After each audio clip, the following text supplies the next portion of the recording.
గురుబ్రహ్మ ప్రేక్షకులకు నమస్కారం అండి. ఈ వీడియోలో 2025 సంవత్సరం జూన్ మాసంలో కన్యా రాశి వారి ఫలితాలు ఎలా ఉన్నాయో సూటిగా స్పష్టంగా వివరించే ప్రయత్నం చేస్తాను. శ్రీ దుర్గాదేవి జ్యోతిష్యాలయం. మీరు ఇప్పుడు వరకు ఎక్కడెక్కడో జ్యోతిష్యం చెప్పించుకుని నిరాశ చెంది ఉన్నారా? అయితే ఒక్కసారి గురువు గారికి ఫోన్ కాల్ చేసి చూడండి. ప్రేమ, పెళ్లి, ఉద్యోగం, రాజకీయం, విదేశీ ప్రయాణం, ధనం నిలకడగా లేకపోవటం, భార్యాభర్తల మధ్య గొడవలు, ఆస్తి తగాదాలు, అప్పుల బాధలు, స్త్రీ పురుషుల ఎలాంటి గుప్త సమస్యలకైనా, ఎటువంటి సమస్యలకైనా ఒక్క రోజులోనే పరిష్కారం చూపుతారు. వీరు ఫోన్ నంబర్ 9542637206. ఇంట్రెస్ట్ ఉన్న వాళ్ళు ఎవరైనా ఏ టైంలోనైనా వీరికి కాల్ చేయవచ్చు. కన్యా రాశి వారికి వ్యక్తిగత జీవితంలో అయితే ఈ మాసంలో శుభకరమైనటువంటి ఫలితాలు ఉంటాయి. బుద్ధికారకుడైనటువంటి బుధుడు 10వ ఇంట్లో ఈ నెల 6వ తారీఖు నుండి 22వ తారీఖు మధ్య కాలంలో 10వ ఇంట్లో ఉంటాడండి. కాబట్టి కమ్యూనికేషన్కి సంబంధించినటువంటి నైపుణ్యాలు పెరుగుతాయి. ఎవరైతే ఇంటర్వ్యూలకు హాజరవుతారో లేదా పై అధికారులతో చర్చలకు సిద్ధమవుతున్నారో కమ్యూనికేషన్కి సంబంధించినటువంటి నైపుణ్యాలు మెరుగుపడడం, కెరీర్కి సంబంధించి సానుకూలమైనటువంటి మార్పులు ఉంటాయండి. జూన్ 15వ తారీఖున సూర్యుడు 10వ ఇంట్లోకి ప్రవేశిస్తాడు. కావున ఉన్నతాధికారుల నుండి ప్రశంసలు లభిస్తాయి. పెండింగ్లో ఉన్న పనులన్నిటినీ కూడా వేగవంతంగా విజయవంతంగా పూర్తి చేయగలుగుతారు. గురువు 10వ ఇంట్లో ఉండటం వల్ల కెరీర్ పరంగా స్టెబిలిటీ అనేది ఉంటుందండి. వృత్తిపరంగా కావచ్చు, వ్యాపార పరంగా కావచ్చు, అవకాశాలు అనేవి పెరుగుతాయి. కన్యా రాశిలో జన్మించి ఎవరైతే మెరుగైన ఉద్యోగ ప్రయత్నాలు చేస్తున్నారో లేదా కొత్త ఉద్యోగ ప్రయత్నాలు చేస్తున్నారో వారికి 6వ తారీఖు నుండి 22వ తారీఖు మధ్య కాలంలో కాస్త అనుకూలతలు అనేవి పెరుగుతాయండి. అయితే కుజుడు యొక్క ప్రభావం వల్ల అంటే 2025 సంవత్సరం జూన్ 7వ తారీఖున 12వ ఇల్లు అయినటువంటి సింహరాశిలోకి శనివారం నాడు ప్రవేశిస్తాడండి. కాబట్టి కుజుని యొక్క ప్రభావం వల్ల కన్యా రాశి జాతకులకు ఆవేశం అనేది పెరుగుతుంది.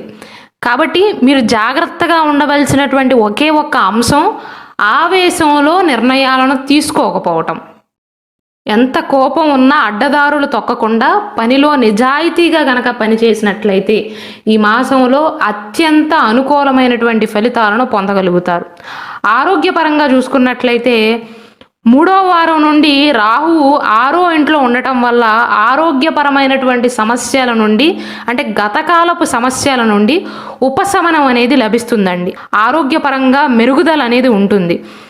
అయితే 2వ వారం వరకు కేతు 12వ ఇంట్లో ఉండటం వల్ల ఏ సమస్యలతో ఉన్నవారు జాగ్రత్తలు తీసుకోవాలి అంటే చర్మ సంబంధిత సమస్యలు, స్కిన్ ఇన్ఫెక్షన్స్తో కానీ, కంటి సమస్యలతో కానీ, ఒత్తిడికి సంబంధించినటువంటి సమస్యలతో గతం నుండి ఎవరైతే బాధపడుతున్నారో వారు కొన్ని జాగ్రత్తలను తీసుకోవాలి. అంతే తప్ప ఆరోగ్యపరంగా బాగానే ఉంటుందండి.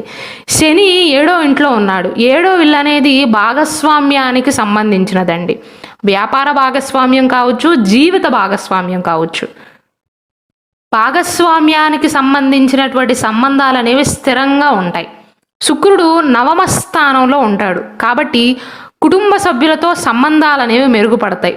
స్నేహితులతోనూ, సోదరులతో, సోదరీమణులతో సంబంధాలు అనేవి బాగుంటాయి. గురువు 10వ ఇంట్లో ఉండటం వల్ల గృహానికి సంబంధించినటువంటి విషయాల్లో అంటే గృహ నిర్మాణ పనులు కానీ, గృహానికి ప్యాచ్ వర్క్స్ చేయాల్సి వచ్చినా లేదా పెయింటింగ్స్ వేయాల్సి వచ్చినా అంటే ఇంటికి సంబంధించి ఎలాంటి మరమ్మతులైనా అలంకరణకు సంబంధించినటువంటి పనులైనా సరే అనుకూలంగా ఉంటాయి.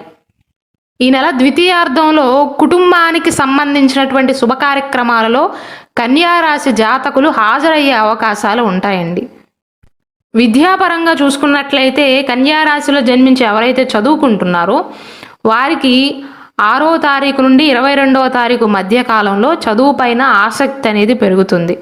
మిగిలిన కాలం ఏదైతే ఉందో జూన్ 1వ తారీఖు నుండి 5వ తారీఖు వరకు, 23వ తారీఖు నుండి ఈ మాసం చివరి వరకు కొత్త అవకాశాలు వచ్చినా చేజార్చుకునే అవకాశాలు ఉన్నాయి.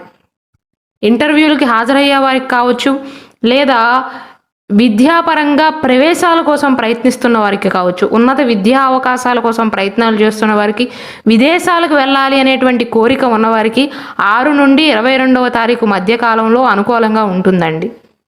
అలాగే గురువు 10వ ఇంట్లో ఉండటం వల్ల ఉన్నత చదువుల కోసం, విద్యా విషయాల కోసం ఎవరైతే దూర ప్రాంత ప్రయాణాలు చేస్తారో వారికి కూడా అనుకూలంగానే ఉంటుంది. వ్యాపార పరంగా చూసుకున్నట్లయితే కొత్త పెట్టుబడులు కానీ, వ్యాపారానికి సంబంధించినటువంటి విస్తరణ పనులు కానీ, కొత్త వ్యాపారాన్ని మొదలు పెట్టడం కానీ, భాగస్వామ్య వ్యాపారాన్ని ప్రారంభించాలి అనుకునే వారు మాత్రం ఈ నెల అంత అనుకూలం కాదండి. ఎలాంటి రకమైనటువంటి పెట్టుబడులైనా వ్యాపార పరంగా ఈ మాసంలో పెట్టవద్దండి. ఆర్థికపరమైనటువంటి విషయాలైతే బాగానే ఉంటాయి. పరిహారాల విషయానికి వస్తే వీలైతే కన్యారాశి జాతకులు వారి జాతకానికి సంబంధించినటువంటి రుద్రాక్షను ధరించడం మంచిది. అయితే హస్తా నక్షత్ర జాతకులు మాత్రం కన్యారాశి హస్తా నక్షత్రంలో జన్మించిన వారు మిగిలిన 2 నక్షత్రాల వారితో పోల్చుకున్నట్లయితే ఈ నెలలో మీకు ఎంత బాగున్నా మానసిక ఒత్తిడి అనేది పెరుగుతుంది, ప్రత్యేకించి ఈ నక్షత్ర జాతకులకు. వీలైనట్లయితే ఈ కన్యారాశి జాతకులు బుధవారం నాడు గణపతిని ఆరాధించటం మంచిది. వీలైతే ఆకులతో గణపతికి అర్చన చేయటం మంచిదండి. దానివలన కెరీర్కి సంబంధించి అడ్డంకులు, ఆటంకాలు, విద్యకు సంబంధించినటువంటి అడ్డంకులు తొలగుతాయి, మానసిక ప్రశాంతత అనేది లభిస్తుంది.